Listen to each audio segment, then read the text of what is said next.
Perhaps that's something we should address with Blake Murphy. This is the big board presented by Bet365. We'll get to that in a second. First, as you know, Blake, this is the 5th time the Blue Jays will see Max Fried this year.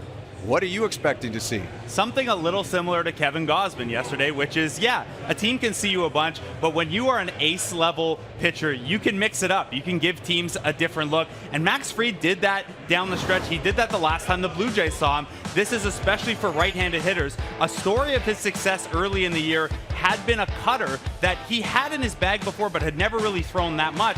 He used it a ton earlier in the year. Around mid-August, he was struggling a little bit, really scaled back the usage of that cutter against righties.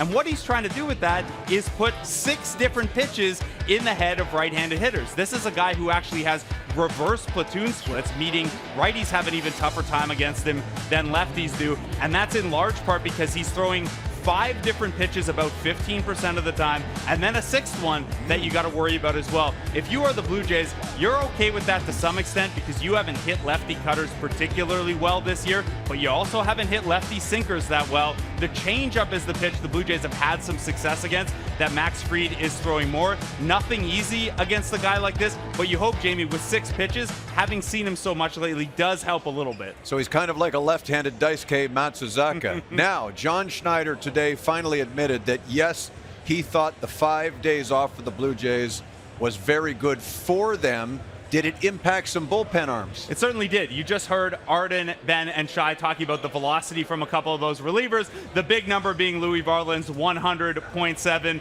We've said it before. He used to say to Minnesota all the time, when in doubt, bark it out. Throw that big fastball in a big spot, and there are very few spots as big as that one yesterday. League-wide, we talked about on Baseball Central last week, the average fastball right now in the postseason is 96 miles an hour. That's much higher than the regular season, and that's because managers are focusing more on guys who can throw hard. Your aces are throwing a little bit more often, and you see league-wide around the 97-mile-an-hour mark, there is a big drop-off in, yes, batting average, but really in the ability to hit for power against those top fastballs because you're swinging and missing a little bit more. The Blue Jays had fewer pitches at 97 or higher than any team in baseball this year, so it's really notable.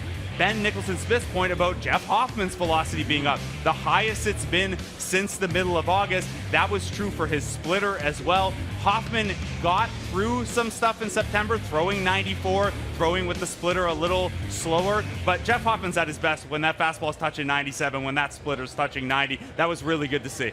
How this game plays out may tell us if we see Jeff Hoffman at some point. Nice to see you. That is Blake Murphy, and that is the big board. Download the app to find out why it is never ordinary